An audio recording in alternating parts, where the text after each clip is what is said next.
We now know that, because of the precession of the equinoxes, the Sun at the vernal equinox is backdropped by a different constellation every 2,160 or so years, this period called an age.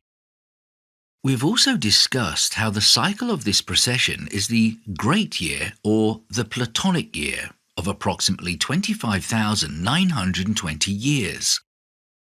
Among the ancients, the Sun was always symbolized by the figure and nature of the constellation through which it passed at the vernal equinox as seen in.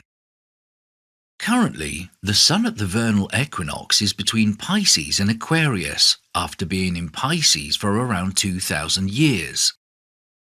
Before the age of Pisces, between 2160 and 1 BCE, it was in the age of Aries.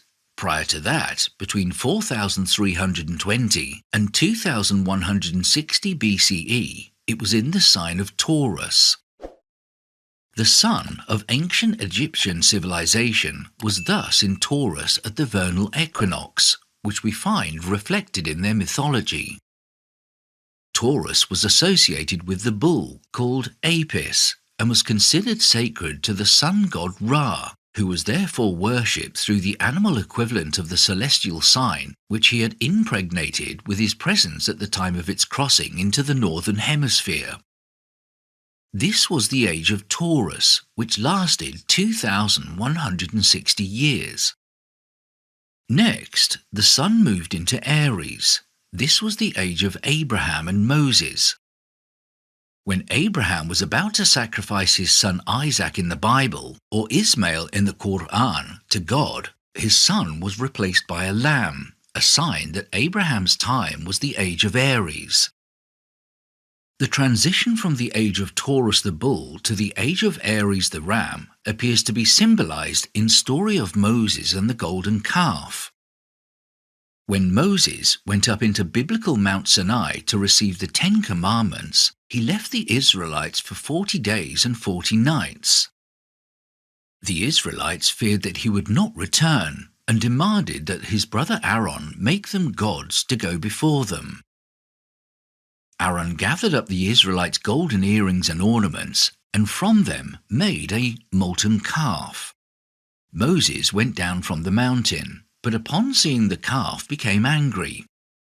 He threw down the 2 tablets of stone, breaking them, and then burnt the golden calf in the fire.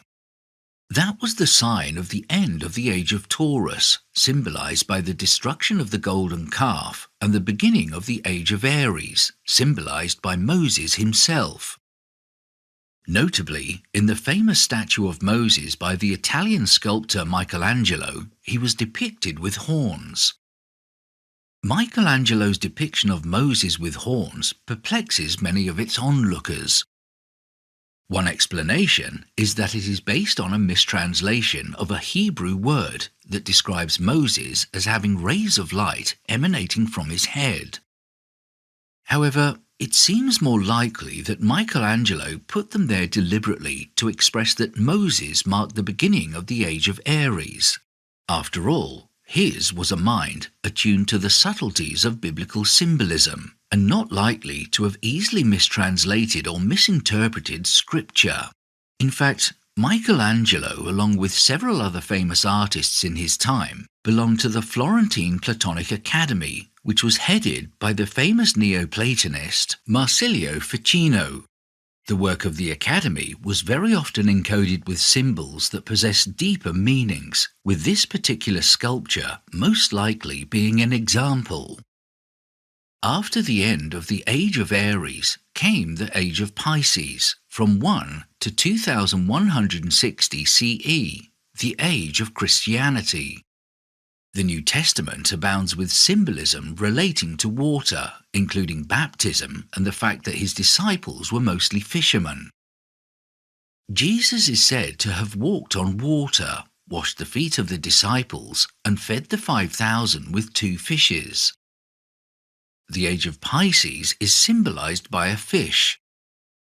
The common symbolism of Jesus by a stylized fish is thought to have derived from the Vesica Pisces, Latin for the vessel of the fish, since it somewhat resembled a fish's bladder. Depictions of him often appear centered within this formation, as if to symbolize that Jesus was born from the womb of the age of Pisces. Christians from ancient times to the present have thus employed the symbol of the fish to represent Jesus Christ. For this reason, the age of Pisces is often understood to signify the age of Christianity. Let us end this episode with a quote from St. Augustine, who became Bishop of Hippo in 395 CE and remains celebrated as one of the four greatest fathers of the Christian Church. That which is known as the Christian religion existed among the ancients and never did not exist. From the beginning of the human race until the time when Christ came into the flesh, at which time the true religion, which already existed, began to be called Christianity. For more information about the Platonic Great Year and other subjects covered in our book, please visit our website on platoandthequran.com. To buy our book, please visit amazon.co.uk or amazon.com.